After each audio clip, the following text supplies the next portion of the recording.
The world was falling apart. Fascist Nazi shock troops of the Third Reich and their blitzkrieg had spread across Europe and northern Africa and were marching their eastern front deep into the heart of Russia. The Empire of Japan was making its conquest of the Pacific reality. 65 million human lives would be lost. 11 million would eventually be systematically exterminated by an evil war machine like the world had never seen before. To gain a foothold into Europe and take on the armies of Hitler's Nazi Third Reich, the world needed a new elite type of soldier. The paratrooper was that soldier. Changing Hearts and Minds welcomes you to a special series dedicated to the greatest generation, and specifically, the well-known story that inspired the best-selling book and HBO miniseries, Band of Brothers. Join me, Jeff Adamick, veteran of the U.S. Army where I served as a paratrooper in the 82nd, Ranger in the 2nd Battalion, 75th Ranger Regiment, and finally as a Green Beret in 3rd Special Forces Group, as I welcome fellow veterans, other podcast hosts and personalities, and some very special guests to honor the true story, book, and television series about the greatest generation's most honored story of sacrifice, service, and leadership in the face of overwhelming evil. Lessons in Leadership, the men and history of Easy Company.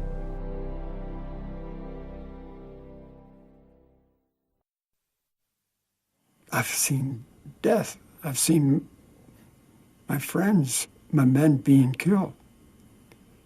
And it doesn't take too many days of that, and you change dramatically. We was hungry, we had no food, we didn't have much ammunition, it was cold, we didn't have any clothes, you couldn't build a fire. If you build a fire, some crazy thing would shoot at you. Everywhere you would look, you would see dead people, a dead soldier there, here, ours, theirs. Then civilians besides, dead animals. So death was all over. You don't have a chance when your friends go down, to really take care of them as you might, and especially if you're in an attack, moving or whatever. And I withstood it well, but I had a lot of trouble in later life because those events would come back, and you never forget them. Welcome to Changing Hearts and Minds presents Lessons in Leadership, Band of Brothers. Guys, we have come to it. It's not the end of the episode. It's not the end of the series. It's not even the end of any of the storyline. We have come to the moment for me.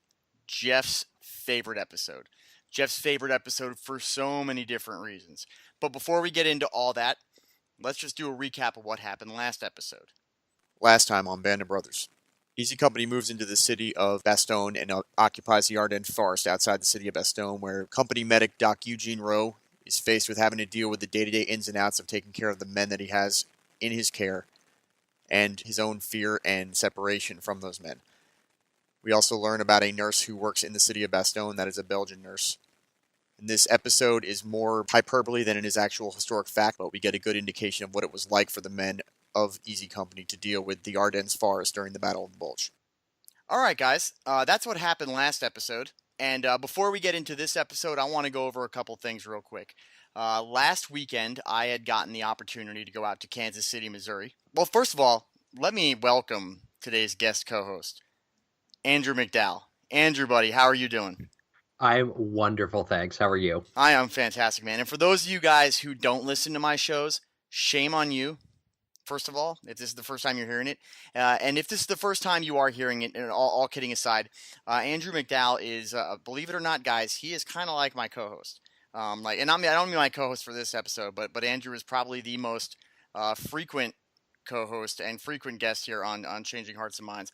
But this is the first time he is co-hosting on Lessons in Leadership. Now, me and him are both looking at each other through Skype with kind of crossed eyes because this technically isn't the first time that we've recorded together on Lessons in Leadership, only because me and him recorded another episode together that we recorded like a month ago that is for a later episode. So we'll get into that when it comes to it, but it'll be funny. I want you guys to remember this moment for when we get to that episode and we actually talk about how this is like I'm introducing and everything, because I'm not going to edit any of it out. It's just going to be funny. But I got Andrew to come in and do this episode with me just because our two favorite characters are the highlighted characters for this episode, and to be quite honest with you, because I ran out of co-hosts, so I had to run and get two people. You couldn't trick anybody to come back on. Could not trick anyone else to coming back on. The only person I can trust is Andrew to come on twice, and I know that he's not going to run loose. But anyway, last weekend I went to Kansas City for the KC PodCon. While I was there was Brad Taylor, who you guys who have listened to the show know. He co-hosted episode 3, which was Day of Days from the Sofa King podcast. Also, who was out there was one of the guys putting it together was Sam Culper, who was the guy who hosted episode 2 with me, which was the very first episode where we talk about Band of Brothers, the show itself. So I want to let you guys know that I had a great time out there. If you guys got a chance to catch my Facebook Live that I released on Monday, you will hear a great story about how I was abducted by an Uber. If you didn't get a chance to do that, then you guys should go back and check that show out. I want to thank all the people that came out to Kansas City, specifically Brad Taylor, Brent Van Tassel, Sam Culper, Jenna Corbett, Jason Kupsik, Brent Hand, all those different podcast hosts who came out and made it it was a good time for me. And being that I am not in the genre that those guys are generally in, other than the historical aspect, true crime and conspiracy history is not the same as military history, but they did make me feel very welcome.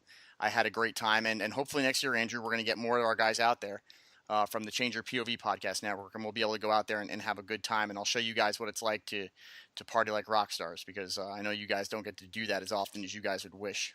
And try, according to you, subpar barbecue. Yeah, well, I mean, I'm nothing against Kansas City, man, but I'm from Carolina. I'm from New Jersey, but I live in Carolina, and Carolina barbecue is, in my opinion, superior just because of the vinegar. I know a lot of people don't like the amount of vinegar, but to me, I love it. Patreon donors. I want to mention the fact that we have got 2 new Patreon donors since I went to Kansas City.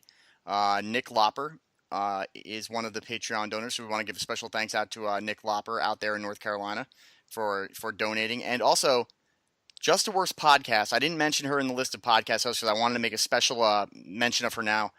Patty Larson from Just the Worst Podcast. And guys, if you've heard shows like the Murderinos, the My Favorite Murder Chicks, well, they're a toned down version of Valentina and Patty, who really do a show that, guys, there's not many times in my life that I've listened to a show where I have cringed and almost shut it off.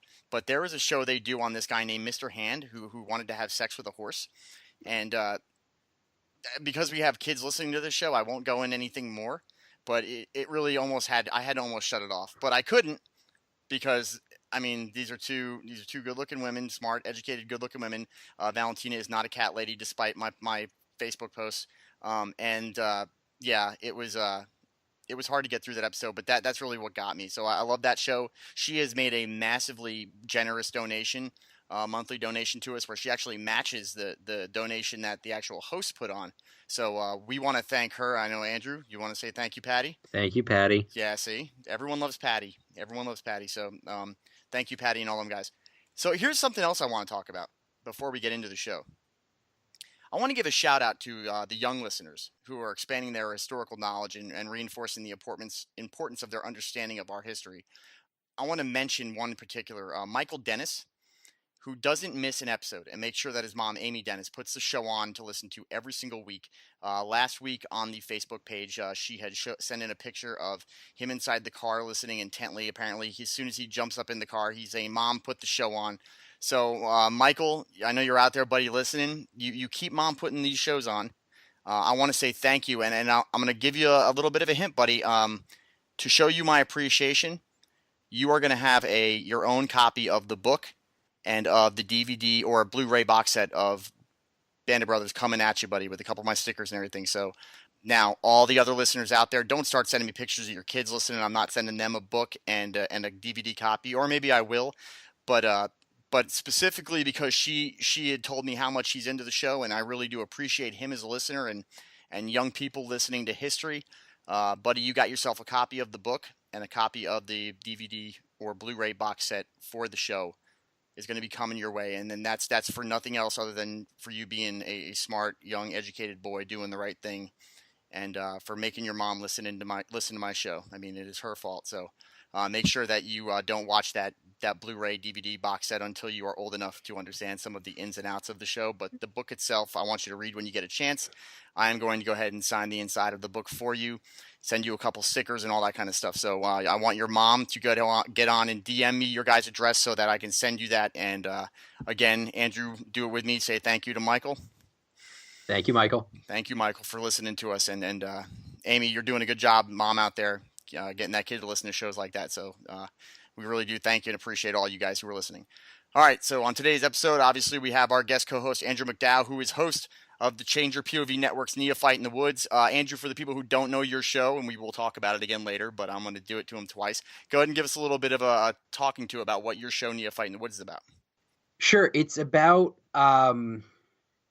kind of how the outdoors and interacting with different types of outdoor sports kind of changes your perspective and gives you a new lease on life. We talk about everything from hunting to fishing to shooting sports to a little bit of history, talking about guns and the things that make going outside a little bit more exciting at times. And once in a while, we talk about more serious subjects like conservation or, safety in the woods or safety in your home. Right, and Neophyte in the Woods references the fact that just a couple of years ago you were not an outdoorsman. Yes, correct. And so you are a neophyte, and which is a Greek word or Latin word for newbie, not a learner or someone that's just getting into it. And so I think it says a lot about you, Andrew, that you go out there and you're willing to talk about how you learn and fight your way through and being a little bit of an older person, learning how to be an outdoorsman. So praise to you, buddy. And you can check out all his shows. And I guest on some of his shows. We did a really good show on failure, which I'm sure that Tom Brady is going to have to listen to very harshly now as he lost to the Philadelphia Eagles. I'm sorry, buddy. That one still guys, hurts. So you don't know, Andrew is from the Boston area. He is and being a Yankees and a Giants fan, it hurts every time he has to get on the show with me and knows that I'm a Yankee and a Giants fan when he's a Red Sox and a Patriots fan. The bane of his two teams' existence is pretty much my two teams. Aren't you wearing a Giants shirt right now? I'm wearing a Giants shirt right now. I am. Yeah, you did that on purpose. I'm wearing no, I didn't do it on purpose. I have just so many of them because why wouldn't you wear them all the time if you were a Giants fan, even after the season we just had? But I am wearing a UNC Charlotte hat because my son is he's finishing up his freshman year at UNC Charlotte. Me and my wife are very proud of him. He's doing a good job out there, buddy. So Trent, if you're out there listening, it's just not other people's kids that I'm telling how good and smart they are. You son, I still love you. You are definitely an inspiration to other people, not me, but other people. I'm here to be your inspiration. No, I'm kidding. He's a very good kid.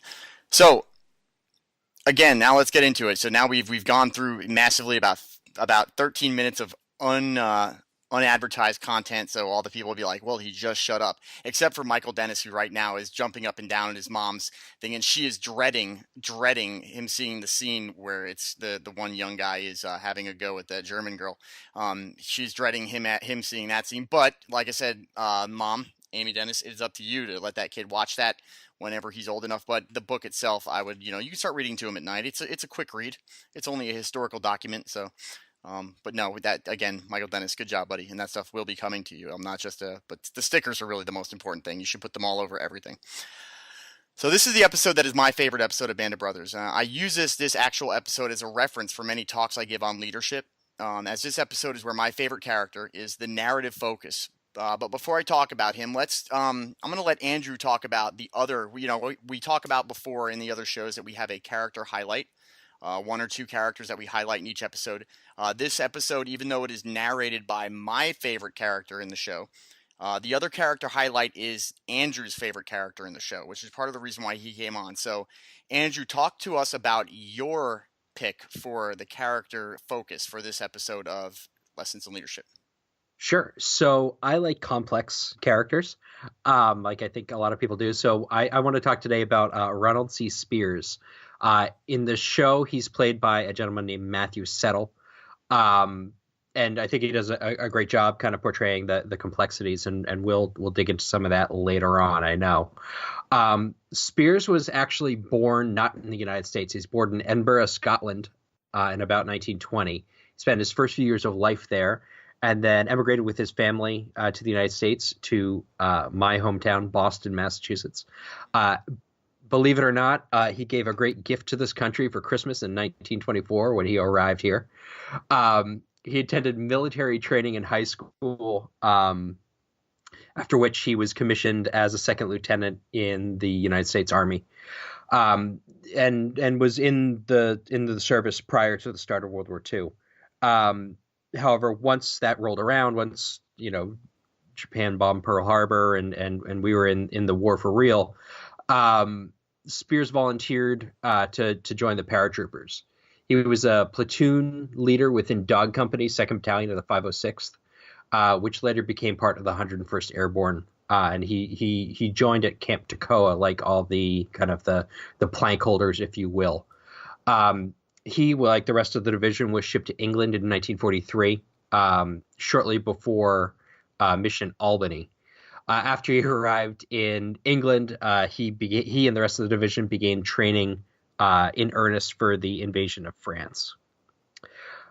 One thing, and I think that this is something that I think is interesting about him, is that in, I believe it was Day of Days, he is depicted or described in some kind of, in a bull session, gunning down a number of German prisoners. Yeah, so the story goes is that Private Malarkey, who has been walking, and you guys, if you remember back to Day of Days episode, everyone is consolidating. Malarkey is walking by a group of German prisoners. He makes a stupid half-ass comment about, where are you from, Kraut? And some guy says, the same hometown that Spokane or something. Yeah, Spokane. I'm from Spokane, Washington, with no accent. And so Malarkey's like, no shit, blah blah blah, and he gets to realize that this guy had been part of the German call back to the fatherland that occurred before the war kicked off, and his family moved back to defend Germany. Right after that, he says, well, I got to go because they're getting ready to move these prisoners off. And as he goes to walk away, he sees Lieutenant Spears walk by him, and then you hear this rattle of gunfire afterwards. And what is rumored to have happened, and it is mentioned in multiple episodes, and pretty much anytime Spears' character shows up, is that Spears walked up, handed each one of these guys a cigarette, lit all their cigarettes, and then, ceremoniously gunned them all down. And not to give away whether or not this was true as we get into it in the episode itself, but this is something that followed Spears around. He was kind of known as a little bit of a loose cannon. He is also the character, as you remember, in Carrington, who has the conversation with our main character from Carrington, who does the line, as you guys heard in the episode, we have the soundbite, you're just scared. You need to, have that samurai mentality of that you're already dead. That way you can be a good soldier and kill and destroy and maim without any kind of feelings of guilt, because my favorite line, all war depends on it. And it's just the kind of guy that he is. Yeah, and I was going to also mention at Brecourt Manor, he was he led the assault on the third gun and took that. Earning a silver star for that assault. Yep. So a legitimate badass, I think, all around. Yes. So that leads us into our second and the actual narrative character for this episode, which again is my favorite character, the man I look to for examples of leadership and how to carry myself, and that's mostly because he's so different from me. I'm outspoken, at time overconfident. Here is this guy who is a quiet man who does his actions speak louder than words, and that's why I say this guy is very much a hero to me. And then, much like you, where your character comes from Boston, Massachusetts, this man post-war, hint to spoiler alerts, he makes it through. Post-war and up until his death, he lived no less than 2 miles away from where I live right now in Rayford, North Carolina. So that's where he ended up settling down after the war. But Clifford Carwood Lipton, and guys, I have to apologize. In other episodes when I'm talking about him, I'll say something like, I'll say all different versions of Carwood. I'll say Carlwood, Carlton. I say all kinds of stuff, and it's just me speaking fast. But his actual name is Clifford Carwood Lipton. He is played by everyone's favorite actor, Donnie Wahlberg. And we all can giggle and laugh at that, but Donnie Wahlberg does a fantastic job at portraying Carwood Lipton. I mean, really does. He's one of the most influential, one of the most well-seen, and probably is in most of it, which was funny because his brother, Mark Wahlberg, was originally depicted to play Winters. And so it would have been interesting to have seen Winters be played by Mark Wahlberg and Donnie Wahlberg playing Carwood Lipton at the same time. That would have been a travesty. It would have been fantastic because I still hold to this, that the one scene in the one episode where Winters says, "All right, hang tough." I really think that's like a throwback to hanging tough. I really want to believe that. So anyway, moving on to Carwood Lipton himself. Carwood Lipton was born January 30th, 1920, and raised in Huntington, West Virginia. His father was killed in an automobile accident when he was 10. His mother was involved in the same accident and was unfortunately paralyzed. Since Carwood was the eldest child, she told him that he had to be the man of the family, and after completing 1 year at Huntington's Marshall University, he left school due to financial troubles at home and went to work in war-related production. So he went and worked at one of the weapons factories. After reading an article in Life magazine on the difficulty of paratrooper training and how the airborne was one of the most highly trained branches in the Army, Lipton enlisted and joined the paratroopers on 15 August 1942 at Fort Thomas, Newport, Kentucky. Carwood Lipton rose through the ranks of the company, eventually becoming the company first sergeant. After seeing action multiple places and becoming the acting company first sergeant, James Deal was given a battlefield commission and transferred to the 506 PIR. That is the guy that was the first sergeant. James Deal was given a battlefield commission, and he was moved out, and Lipton was moved in to take over as the actual guy in charge as their first sergeant. Lipton was always keeping the men's spirits high, pushing them to their full potential, and this was recognized by the officers of Easy Company. He was also known as the man, and I think it was one of they always said, hey, well, he's the man, and not the man like we say nowadays, where damn the man, or but I think the man is in like 1970s, yo man, you the man. So that's the way I think. Lipton was a jump master, and he was one of the jump masters of the C-47 Sky trains that the paratroopers used to jump into Normandy. Lipton jumped into Normandy, was able to rendezvous with then First Lieutenant Richard Winters and several other men from the 101st, 2 more from the 82nd Airborne Division, where they were later reunited with several more Easy Company members and worked their way just south of their objective of Carrington. Lipton is also one of the men who was on the Brecourt Manor mission and one of the men who also earns himself a Silver Star. 3 guys got Silver Star, 1 got Distinguished Service Cross. Lipton, along with Spears. One of the other characters, Buck Compton, one of the 3 guys that got the Silver Star for that mission. During the invasion of Normandy, Lipton was hit by a German 88mm shrapnel, was medically patched up, and Lipton returned to fighting right away. Lipton was teamed with Sergeant Mike Rainey during the Brecourt Manor assault. Lipton and Rainey climbed up a tree and sniped some Germans from a distance. Lipton killed a German soldier from a tree with an M1 carbine that he picked up on the ground after his jump. So he picked up some other poor guy's weapon that didn't make it, and he ended up doing what he needed to do with it. Easy Company's slowly depleting ranks became a problem during run-ins leading up to Operation Market Garden. With the vacancies being filled by replacement soldiers, Lipton was remembered by many of the replacement veterans as being one of the very few men who immediately accepted them as true soldiers. Lipton was with Easy Company when they liberated Eindhoven and was part of the advanced scout team that scouted the route bridge ahead of the rest of the company during that mission. A small team of scouts was on the Crossroads mission in the Netherlands. So basically, guys, what you're seeing is he was pretty much with every major offensive operation and defensive operation that we've talked about throughout the entire thing in Easy Company. I like to tell people all the time that I think that next to Winters, Lipton was the most, he was probably the most consistent leader that they had. And I'd say he's also, sort of the glue that held the company together, to a certain point. His kind of consistent leadership and strong presence definitely helped that. And it does begrudge me to say this, since I don't agree with the sergeants for this, but he was one of the guys who did sign the letter of intent to not go into combat behind their original commander. So it's like one of the few things where I don't really agree with any of those guys with what they did, although I think they did the right thing. It did not would have been what I would have done.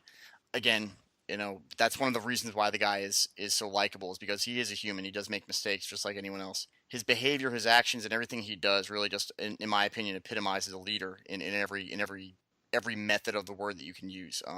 As much as does Spears and his Winters. I think that one of the reasons why Lessons in Leadership was where I wanted to go with this portrayal of these guys was because so much that these guys really do strike all those different aspects of leadership that you find in the military in such different ways. They're not all the same the way they approach it, but every single one of them you can learn and be taught different methods of leadership from all these guys. I just happen to be drawn to him because he really is a quiet professional with everything he's done. Finally, we are going to have a third mention of another character just because he is important to what goes on in this episode. First Lieutenant Norman S. Dyke Jr. Now, if you've been watching the show along with us, you know who Foxhole Norman is. Foxhole Norman Dyke. He was the commander of Easy Company during the Battle of the Bulge in Bastogne, Belgium.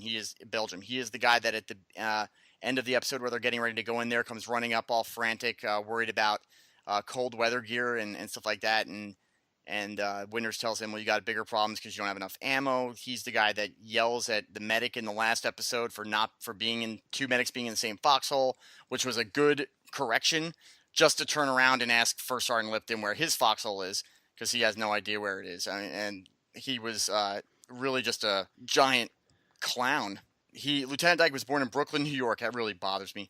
He was a graduate of Brown University and was the son of a New York State Supreme Court judge. His mother was from the famous New York's Biddle jewelry family. Lieutenant Dyke was transferred from Division HQ to Easy Company's 2nd Battalion 506 Parachute Infantry Regiment of the 101st in the first week of November 1944. And right after the shooting and injuring of the company commander, he takes over right before they go into the Battle Bulge as the company commander for Easy Company. Andrew, you have something you want to add to that? I was going to say that's Moose Heiliger when he gets shot, right? Yes. Or am I thinking someone else? He was the one that replaced him when Heiliger was accidentally shot by friendly fire and then given the overdose of morphine by Winters and his buddy, and they get yelled at by the medic for being grown-ass men, as he says, and should know better. Yep. And he really does. So we'll get more into Dyke as we go along. And so let's get into the episode and see what happens. Yeah. Andrew, I'm going to let you go ahead and start taking us into what's going on. Now, like as I said in the last episode, Battle of the Bulge gets 2 episodes in this series. And the reason why is because this really is the most significant battle, I think, that Easy Company faces. So, Andrew, go ahead and bring us into what's going on as we start this episode. Sure. We start in early January 1945, January 2, in the Ardennes, in the town of Foy. We start with Lipton, Buck Compton, and Sergeant Garnier reading a map on Malarkey's back. Malarkey kind of wiggles and complains a little bit about and raises himself up because he's uncomfortable. And Compton kind of bullshitting around with him, jokes and says that he's going to nail the map to his head. And then I don't know if Malarkey's dumb Irish ass would even notice it, though. I mean, we do have thick Irish skulls. It's we do. I don't know why they wear a cover, so it's fine. It's nice. Before and thick, I get right? the angry emails, guys, Adamic is my adopted last name. I'm actually Irish, so don't even give me shit. So Garnier goes off and assembles 2nd Platoon to head out. The next day, on January 3, a German SS officer is spotted riding a horse through the Ardennes, kind of in no man's land, or what he thought was no man's land between the 101st lines and the German lines. But he ends up getting ambushed by Hubler, less Hashi. I think that's how it's pronounced. I'm not editing that. That's fantastic. Okay. Yeah. And Sergeant Christensen. Who's played by Magneto. Yes. Well, the young Magneto. Yes. The SS officer tries to gallop away after, I think, one of the greatest double takes in war movie history. But Hubler ends up shooting him in the head with his M1 as the SS officer is running away. They run up and search his body looking for intelligence, and Hubler finally gets his Luger pistol. If you guys remember, Hubler was the guy in the Day of Dates episode who almost walks off with the British guy's Luger as Tommy's Tommy's demo Luger, if you will. Right. And so he's been looking for it since literally the show began, and his war began. And so he finally gets that. After the incident, he walks from foxhole to foxhole, telling everybody about how he found one, including Lipton and Shifty Powers. Powers is another one of those characters that I have a certain fondness for. He's working on his foxhole when Hubler walks up and claims that he might in fact be a better shooter than Powers. Not very likely. Yeah. Not luckily. Everybody gets lucky once in a while. Powers is reputed to be the best shot in the company. And Powers, the actor portraying him, I think does a great job, kind of in a gentle Southern accent, going, says something like, "Oh, now my daddy was a hell of a shot." Yeah, right. He claimed he could shoot the wings off a fly. After this, kind of exchange, Hoopler goes off saying he's going to go test his new pistol out. And we rejoin Lipton and Powers, who are joined by Compton and Malarkey. And Compton states, his desire to know where Easy's company, the Lieutenant Dyke is located. Yeah, well, but Lipton can't answer exactly because no one knows where he ever goes. Lipton says that to the two men, that two men were wounded, and that no one knows where Norman is at, and then a shot is heard. Lipton, Compton, Malarkey, and Powers get down into Powers' foxhole because that was what was going on with their lives at that moment. Every time you hear a shot, you're jumping down. And then Hashi arrives and says that Hoobler, unfortunately, has shot himself with the very Luger that he just got. Guys, if you can't see what I'm seeing, but I am talking with Andrew, and he's got this ferocious beast of a cat crawling all over his head. It's pretty funny. But anyway, all joking aside, Hoobler is gone. The men go to the foxhole and try to help. They're unable to find the wound where Hoobler shot himself. He pretty much shot himself in the upper leg, hip area, severing his probably a femoral artery. Yep. Hoobler ends up dying by shooting himself in the leg with this gun, and it comes to me. It's a very important part of the show because for all their experience, for all their combat experience, these are still very young guys. And Hoobler at that moment was just so excited about having this gun that he turned back into a child who was having a gun. So he ends up dying, guys. It's a sad scene because Hoobler is one of the liked characters on the show. So it fades into everyone standing around Captain Winters as Lipton's telling him about the incident because Dyke isn't there to tell him. And this is brought up. He's like, why are you telling me this, Lipton? And why is your commander not telling me this? Where is Lieutenant Dyke? And Lipton then, covers down for Lieutenant Dyke a little bit at that moment. Winters later that night is talking to Lewis Nixon, his best friend, about who could replace Dyke, already understanding that Dyke is not a good leader because he's never around and really never bonded with any of the men. And there's this whole funny scene where they go through comparing all the different officers, and they realize that one's too strict. They said that he must have seen too many. He said, God bless him, but he's seen too many war movies, so he thinks yelling at everyone is the answer. One of them isn't very good. He's just a very nice guy, but he's got, I think that's Peacock. He's the one that's just really Peacock, yep. He's a nice guy and everything, but he's just as much a child as the rest of them. Isn't he like when they pan to him, he's like holding the map upside down and can't figure out which way is north? Right. Yeah, basically every lieutenant I've ever seen. So they then shift. They decide that they have nothing they can do. That even Compton, who is a great combat leader, they make mention that he's not been the same since getting injured in Market Garden. And guys, we've seen this throughout the show. He's had a change, and Compton is slowly but surely not holding it together as he used to. They're kind of stuck with Dyke regardless for now, and they just kind of accept the fact that that's what's going on. So they then shift to Dyke asking Lipton where he's from. So they shift this scene where Dyke finally walks up while Lipton is fixing his foxhole, and Dyke asks Lipton where he's from, which leads to an awkward conversation between the pair, which ends up with Dyke just walking away from Lipton in mid-sentence. So it's really very just odd, and this is where you find out about Lipton's background, about his father dying, him taking care of his family, and then as he turns to ask Dyke where he's from and everything, there's Dyke just walking off. I mean, it's really, to me, it really sums up who Dyke is as a person, that he's not even listening. He says these things because some manual on leadership told him to, but he's not executing any of the real skills of leadership that you've got to have a separation as a leader from the people that you're in charge of, so that there is a definitive line, but they've got to believe that you care about them. They've got to believe that you have their best interest in mind, and when you don't even have the moment or the time to listen to what one of them's saying, then I mean you're worthless. It drives home. I think that the perception of Dyke was that he was just there to kind of punch his ticket, and this is what he needed to get promoted. So that's why they put him up on the line. Right, and we talked about it in earlier episodes that especially with the initial episodes, there are going to be certain characters that are just portrayed a certain way to move the storyline around. And how much was Dyke really like this? And who knows? He very well may have been. He may have been just guilty of being the guy that they needed to utilize to play this part. He may not have been as bad. Unfortunately, writings do indicate that he was as bad as the show portrays him. but also in combat, fog of war, and everything. People see things they don't.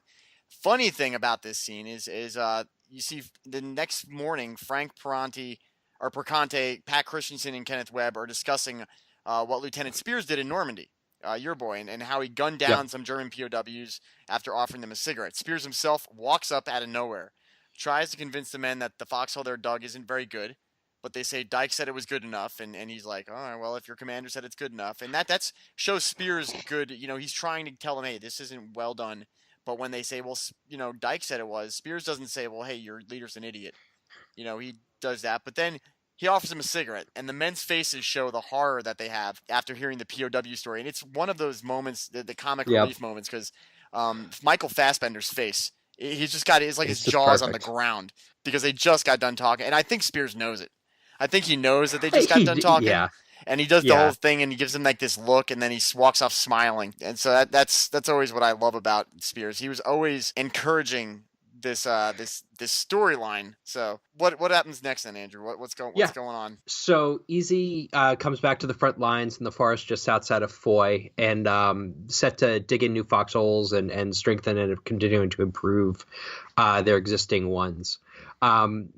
As they're doing this, there's a initial German bombardment, and then a pause to draw medics and infantry out, and then the Germans bombard again. It kind of cycles like that for a while, kind of in real time, quote unquote. Yes. In the midst of this bombardment, we see Lipton kind of in a foxhole and flashing back to, this is where he was talking about being like 4th of July and Christmas all rolled up into one.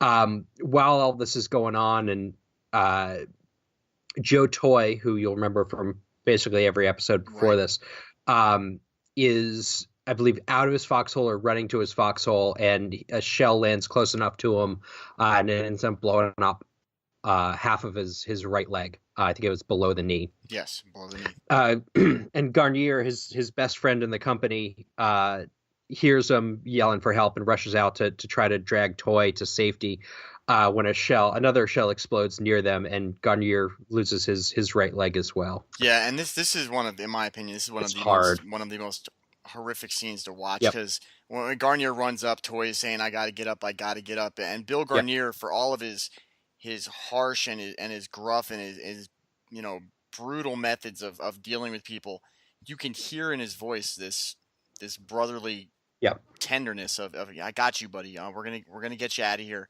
He starts dragging. This next bomb goes off, and what really brings all this to a head is that their other really good friend, Buck Compton, witnesses this.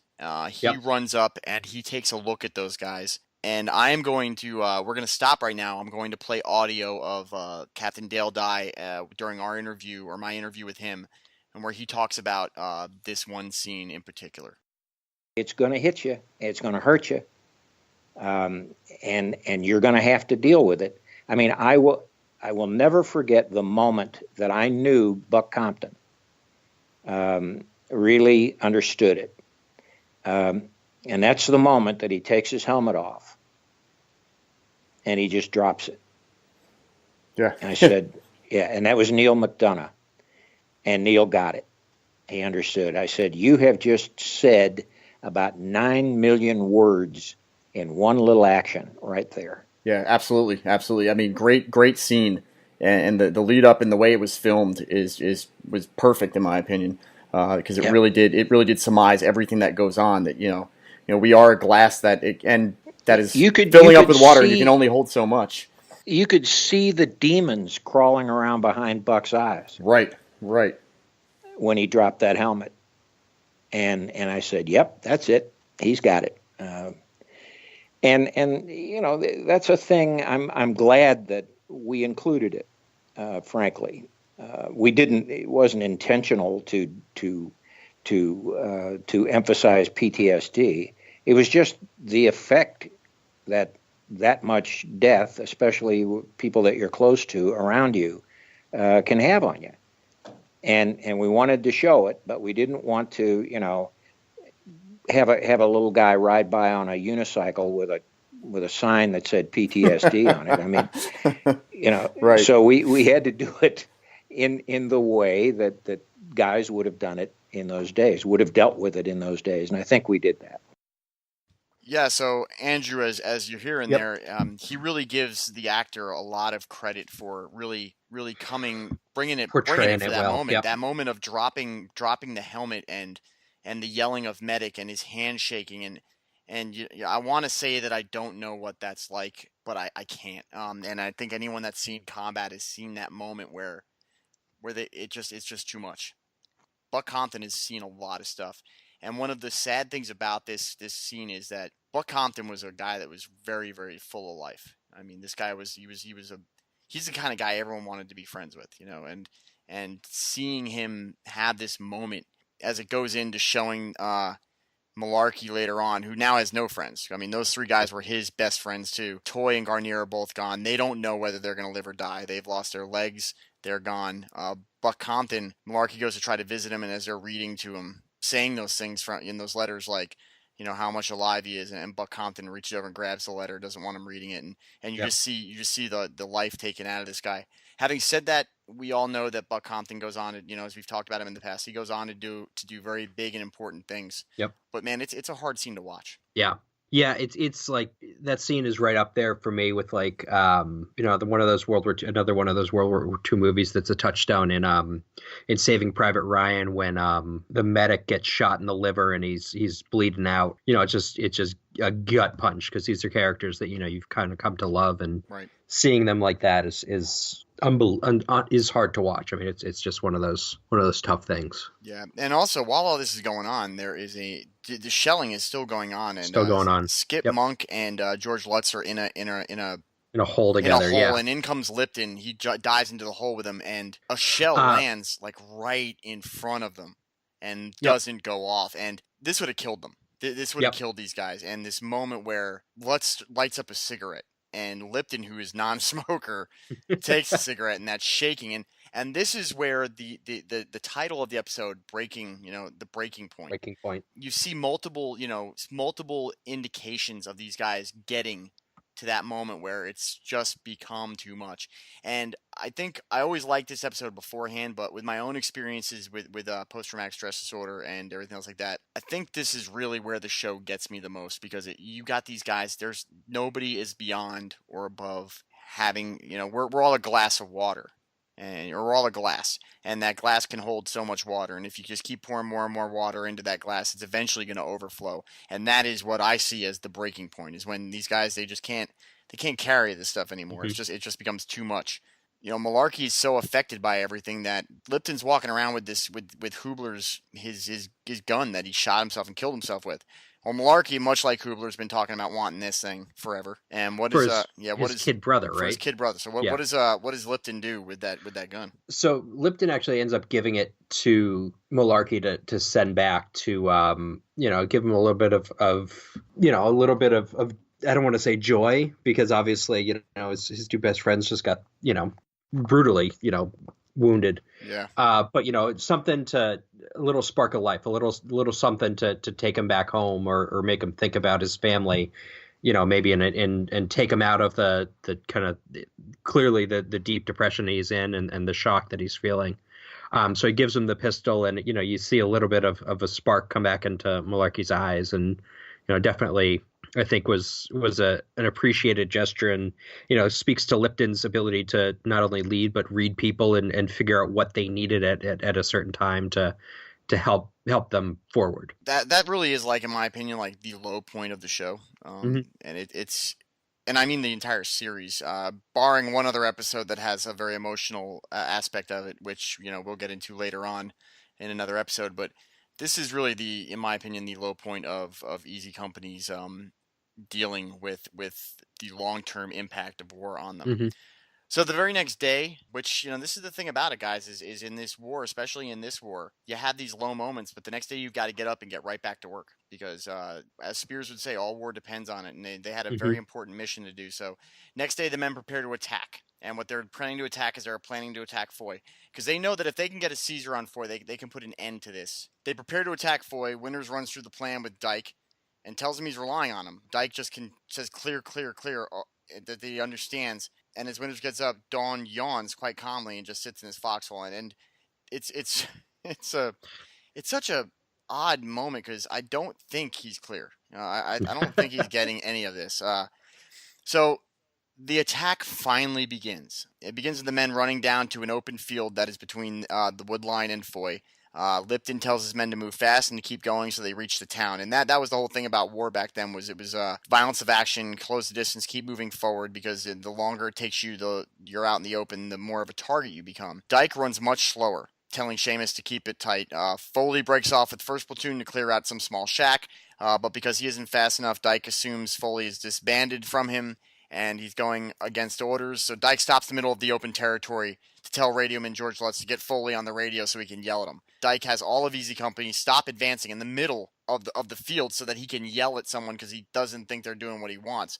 Winters doesn't like this at all, and I completely understand why. Lipton's orders second squad to do so, which means to stop, because he's doing what Dyke is telling him to do. Dyke doesn't realize he isn't undercover until a shell nearly blows him up, and then he runs to cover with Lutz. He tells Foley over the radio to get back to where he can see him. Foley does so, bringing a runner, which all this stuff is taking the initiative away from their movement. They're getting the crap shot out of him. Lipton moves to where Dyke is, and he's taking cover with Dyke. He asks him what the hell we're doing. Winters radios into Lutz to tell him to go get Dyke on the radio. Foley arrives just as we see from Dyke's perspective that he's panicking under all the stress of battle. Now, here's something we need to talk about. There is rumors that Dyke was shot and injured during that shell. So whether or not he was completely just overwhelmed by the situation and not being able to move forward, or whether he was actually injured by this shelling or by a gunshot wound, which in some places you'll find them claim, we don't know.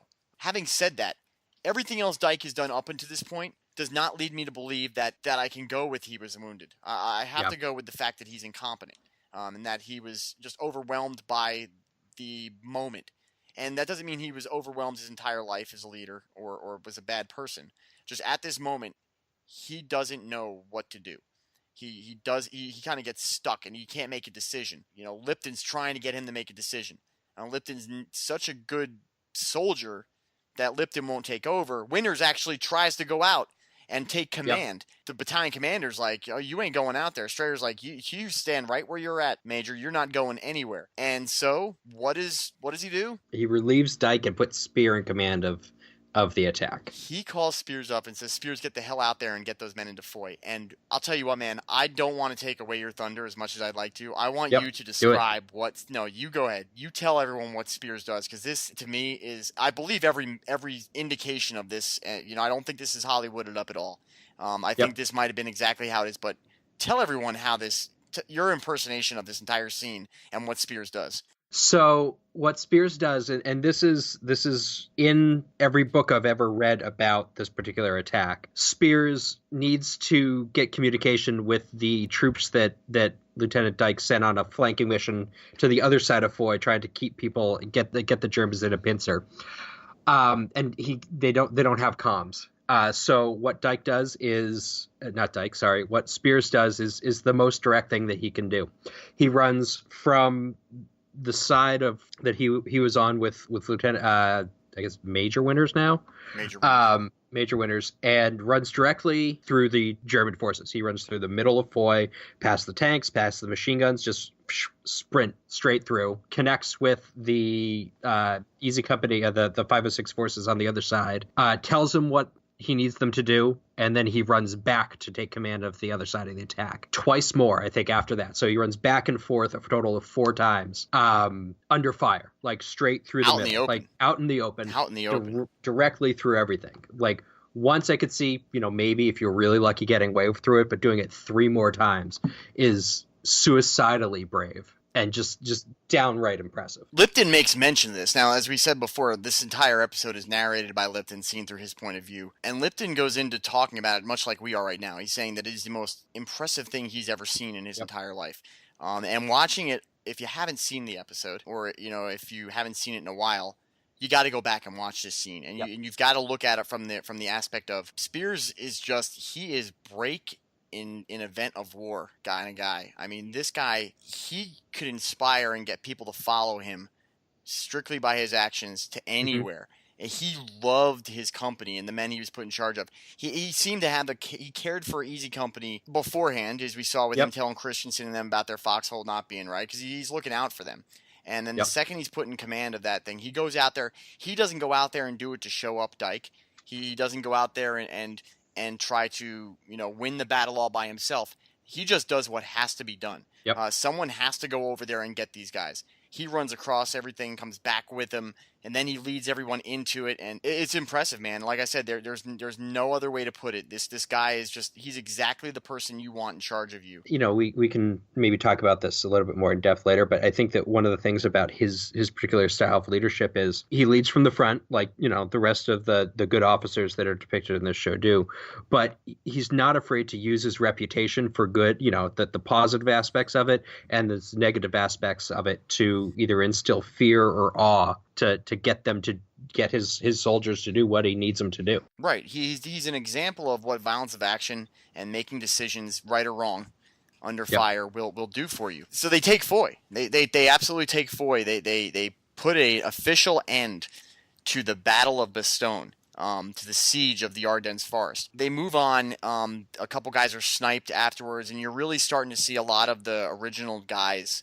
You're losing a lot of them. There's this scene that takes place at the end of the show in the church. I just want you to hear this scene as it plays out in its entirety, audio-wise. And the reason why I want to play this for you guys is I give presentations on leadership, and this scene is a scene that I play in my presentation in its entirety, as we're going to hear right now. Here is the church scene. God, enjoy it, guys. Here it comes.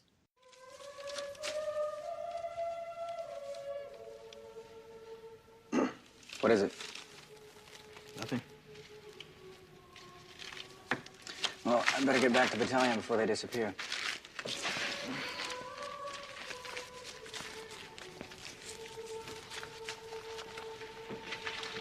You want to ask me, don't you?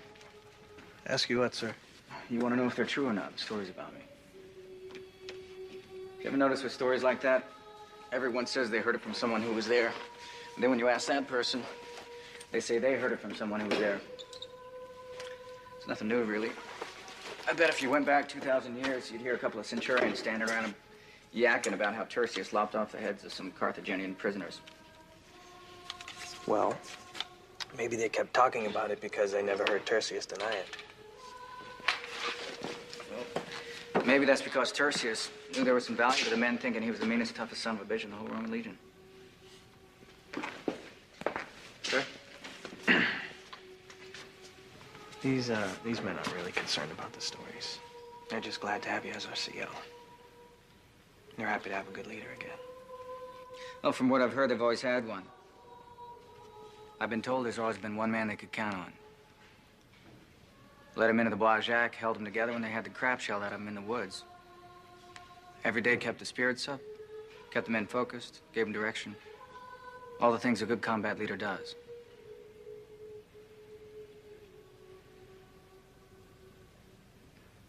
You don't have any idea who I'm talking about, do you? No, sir. Hell, it was you, First Sergeant. Ever since Winter's May Battalion, you've been the leader of Easy Company.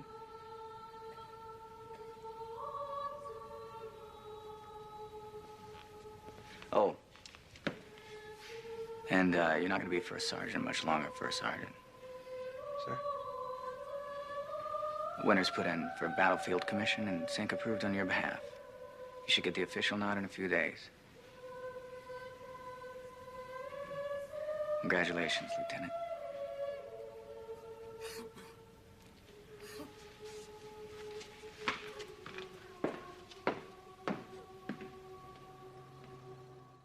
Andrew, I just want to say that whenever I want to be inspired, being in charge or being a leader or find out, if I'm worried that whether or not I'm doing the right thing as a leader with somebody, I listen to this, what we just heard. Mm-hmm. Because when you look at, first of all, like you said, Spears understanding the need for reputation and what he's doing to be able to lead these guys. But even more so, Lipton did not know who he was talking about.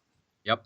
Lipton had no idea when he was telling him about this guy that's been the leader, that's been the one that's been there with them since the beginning and has done everything right for them, who, and he leads, he rattles off all, this guy who did this, this guy who did this, this guy who did this. And then he's like, I don't know who you're talking about. And he goes, well, hell, it was you, First Sergeant. You've been the leader of Easy Company since Winters left. And then my favorite part, but you're not going to be the First Sergeant much longer because you've just been battlefield commissioned to a lieutenant. I'll tell you what, as much as you're happy for Lipton to get that recognition, you move on. When was Easy Company ever going to have a duo of leadership like Spears and Lipton? Ever? I mean, God, I would nowadays, I'd go back in time to follow those two guys into combat. They are the most impressive leadership duo I think I could. They're not fictional, guys. That's what kills me about this. This is not fiction. These men were real. And what these two men were able to do and the way they led is, to me, just the most inspiring and phenomenal thing. And I think if you're out there listening, I know Lipton has passed on, Spears has passed on, but the families of these two men, you guys have no idea what your family members mean to so many men. To this day, it almost cheers me up, man, to think about how much of a hero and how much of a good leader and a good example these guys were to people. I base so much of what I try to do as a person on these two men. Yeah, sorry. Yeah, I was going to say, I think that for me, they're almost yin and yang, right? I mean, so you have soft-spoken Lipton who kind of leads by example quietly and does the right thing and demonstrates the type of behavior that he expects in a good soldier. And you believe he cares about you, like honest to God cares about you. Yep. He honest to God, and he does honest to God care about the soldiers under his command. And then you have the opposite, the brash, outspoken, almost mindlessly aggressive, Lieutenant Captain and then Captain Spears, who is perfectly okay thinking that he with the people under his command and the people around him, not thinking that maybe he committed a pretty heinous war crime because it shows that toughness and aggression are what's valued and what's needed. And I think that they filled each other's gaps in a time when the company and the regiment really needed somebody to kind of be, and I don't mean this in like a kind of weird way, but almost like a mother and a father, right? Exactly like that. It's not even a weird way. That's exactly how I would say it. You have the stereotypically masculine, kind of aggressive macho in Spears, and then you have the kind of the more nurturing approach in Lipton. I think it's a great example of a kind of I guess you could say self-supporting leadership. Also, I want to give some credit to cinematographers and the director and the writers, because that scene inside the church. You don't see it when I played the audio of it, but as he's listing off the roster of the men they have left. And they're talking about out of the 145 they went into Bastogne with, there are only 63 guys left. Lipton imagines seeing all the men sitting in the church together. And as he's listing off all the casualties, they fade away as the camera moves to the church, and you really get a sense of how much they lost there. And so much of those guys who were brothers in every sense of the word, their family is decimated by what happened in Bastogne. The episode ends with the men boarding the trucks heading towards Hagenau. Lutz sees the men from 1st Battalion and sarcastically thanks them for using easy foxholes as toilets, which reflects back to earlier in the episode. Joe Toy getting all pissed off when he walks back into the foxholes that they were fixing to find that they had all shit in the foxholes.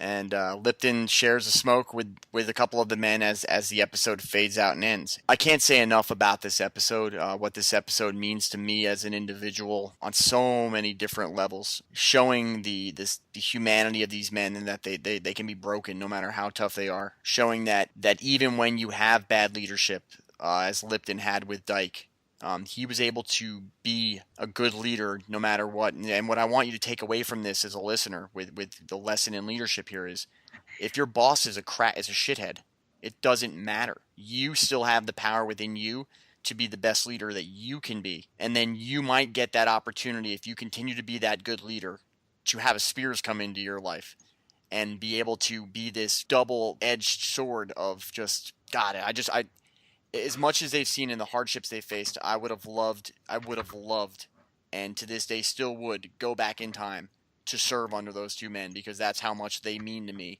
as far as leadership is concerned. These guys are impressive. God bless them and everything they did. That's why this episode is just so, every time I watch it, it's just every time I hear about it, every time I talk about it, it inspires me and it hits me in a place that it's hard to find, when you only got two emotions left, when I've only got two feelings left. It gives me the feels, man, to talk about this episode on so many different levels, the loss and the everything else, man. It really is just a fantabulous piece of television and storytelling. Yeah. It's I think it's end to end, just well put together. It doesn't lag. It doesn't, you don't lose the story for everything else going on around it. I think it's a complete episode, as they would say in Hollywood. And even though Dale Dye gives a lot of credit to the gentleman who plays Buck Compton, I want to say, in case they ever do listen to it, Matthew Settle, Donnie Wahlberg, you guys nailed it, man. I mean, you guys really did nail it. If they had made Oscars for television series, I'd have given you guys Oscars over and over again for your guys' portrayals of these two characters. You really do honor the story and the thing, and really do, I don't joke around about Donnie Wahlberg's ability as an actor just because he was in New Kids on the Block. I mean, he really shows his chops here as an actor. He is the more talented of the Wahlberg brothers, in my opinion. Really? I'm sure that when they listen to this, I'm sure that Mark would have other opinions, and Donnie would probably have other opinions. I do believe that they're both very... I would say I think they're both very talented, but I think that as far as acting is concerned, Mark Wahlberg is known more for his acting than Donnie Wahlberg is. But having said that, Mark Wahlberg, for all the scenes that I see him in that really do a good job, playing Marcus and all that kind of stuff. Sorry, Mark, but Donnie gets me with this, man. He really does. He touches something inside me with this character that he plays. Only because I got the opportunity to meet Carwood Lipton, just because I loved the character so much before he died. And so I knew the man a little bit, not very well, but a little bit. You nailed it, man. You really do. And God bless. Really, this episode, it's going to be hard to go on with this series for me, not because I'm gonna not care about the rest of them, but for those of you who are listening, this is really the episode that gets me more than any of the other ones. So having said that, guys, I want to end off on a good note and remind for those of you who do listen to this, I really for this week in the group, I really want to hear you guys talk about the leader you had in your life that really did impact you in a certain way. This show is very good for that, but I am going to go a step further. And there is a military leader that I had as a young soldier who, to me, was these guys in reality for me. And I'm going to make sure he gets a message and listens to this episode. And I'm pretty sure that every mad slasher in Second Ranger Battalion would agree with me. But James Pippin was and is, in my opinion, the greatest leader that I ever worked under. I will talk at length about what I think about this man as a leader. How much I respect him and how much I try to imitate and be like he was as a leader. So, Sergeant Major James Pippin, when you do get out there and hear this episode, I want you to know, sir, that you are the man that I look to for an example nowadays. And I challenge all you guys out there who listen to this show to get on the group and mention that same person out there that was that leader to you. That really was the person that inspired you to be a better person and a better soldier if you were a soldier. And even if you weren't a better soldier, find that person that inspired you to be a better leader and a better person in your life. So Big Daddy James Pippin, Rangers lead the way. You were the one for me, and I'll definitely make sure you hear about it. And I'm pretty sure that there's going to be a lot of the Rangers out there that served under James Pippin that are going to agree with me. I can't find anyone that would disagree. And if you do disagree with me, I got nothing for you. I don't want to hear it. He's the man to me. So I appreciate it. I'm going to give you an opportunity, Andrew. Although I know you weren't in the military, who is the person in your life that is the one you look to as your example in leadership? Yeah. So when I was a true public sector employee working for the Great Commonwealth of Massachusetts, I had the director of the organization I worked for was a guy named Jim Ermilio, who was a once in a generation, in my opinion, mind. He was one of the smartest people I've ever met, and also one of the kindest, most caring, and genuinely compassionate individuals that I've ever had the pleasure to meet. And a big part of his job was, having us navigate some tricky waters in an election year, but also we dealt with a very large grant program that, was $25-30 million a year in tax incentives. And a big part of his job was, frankly, just telling people that we were pulling their funding. Every single time he had to do it,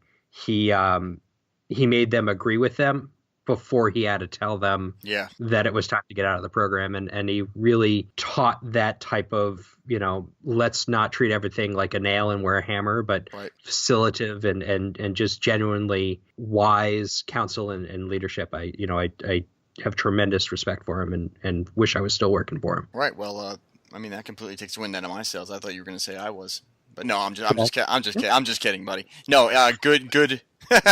And make sure you tell that guy to listen to it, because I think a lot of the times we as people don't allow our mentors and our people that we look to as inspiration know enough that they were that person to me. So I challenge you to reach out to him and tell him to listen to this episode so that he can hear it, even if he's heard it before. I don't need to tell James Pippin, how good of a leader he was and how much he meant to people. He doesn't need to hear it, but I'm going to tell him because I want him to know that, even to this day, years and years later, when I become in my own right a person that people look to as a leader, I still will refer back to him. So he definitely needs to hear it as much as your example needs to hear it. And again, I challenge all the listeners, go find that one person who is that example and let them know, so that they know that they're doing the right thing, because that's really what this is all about. It's having that moment where on the face of Lipton, where he didn't know that he was being that much of an inspirational leader, and that's fine. That's good. That means it wasn't something he was focused on, but he needed to hear it, and I'm sure that it made him a better person knowing that he was doing the right thing, and that he was that example. So, having said that, guys, I want to thank Andrew for coming on for this yet again, sitting down with me and pouring over our opinions and our thoughts on history and how history goes. This is a little bit of a different episode because it's so emotional for me that really you guys got close to seeing me break up a little bit here a couple times, just because I do. This episode means that much to me. So I look forward to next week getting into an episode where I'm not so emotionally, tied to it. I want to thank everyone that has been on this journey with us up to this point. Since I'm having the feels right now, I want to thank you guys. It really has been it's quite a journey putting this all together. I don't think, for those of you who've never done podcasts before, I don't think you guys realize how much of our time and our effort that we put into this stuff. It really does drain us a little bit, but it drains us in a good way. And so thank you guys. Thank you, Andrew. Please let these listeners know where they can find you, buddy. Sure. So I'm the Thursday night show. So you can find me on the Change Your BOB podcast network. You can also find me on Twitter at NeophyteITW, NeophyteITW. And that's pretty much it, because I have a Facebook account that I don't use. So I'm on there. Check me out on Thursday night. All right, guys. And make sure that you guys check out the rest of the Change Your POV shows, and you'll hear Eddie coming here in a second to give all those shout-outs to everybody, but Dwayne France and Headspace and Timing, Attack Friday with Eddie and Bennett, and then Motivation Monday. Make sure you guys check all that out. Let's cue the music, and we'll see you guys next week.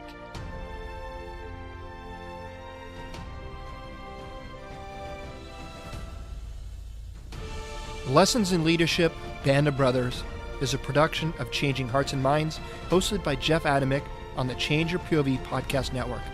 You can find other amazing shows on the network by going over to changeyourpov.com. Huge thanks goes out to all the amazing guests featured in the episodes of this series. First, our very own network hosts, Eddie Lazary and Bennett Tanton, hosts of Change Your POV podcast and Attack Friday. Dwayne France, host of Headspace and Timing. Andrew Mcdowell, host of Neophyte in the Woods. And our newest host, Benjamin Loth, hosting a show releasing soon called Branding with Benjamin. Special thanks goes out to some amazing podcast hosts who have donated their time and opinions to the series. Sam Culper of Breakers Podcast, Brad Taylor of Sofa Kings Podcast, Nick Giglio of Conspiracy Geeks Podcast, and last but certainly not least, to the man who probably had the biggest role in making Band of Brothers the series that it is today, a staple amongst military ranks and revered by all who have worn the uniform. Here's a huge salute to you, Captain Dale Dye. Owner of Warriors Inc., Dale also has a new film in the making and is planning on using veterans to be part of the cast and crew. To learn more about this and to get the links to all of the podcasts and podcast hosts mentioned, head on over to changeyourpov.com/Band of Brothers, all one word. If you like this series, share it with someone you think would like it too. Thanks for listening, and in the words of Dick Winters, I thank God for seeing me through the day of days and prayed I would make it through D+1. I also promised that if some way I could get home again, I would find a nice, peaceful town and spend the rest of my life in peace.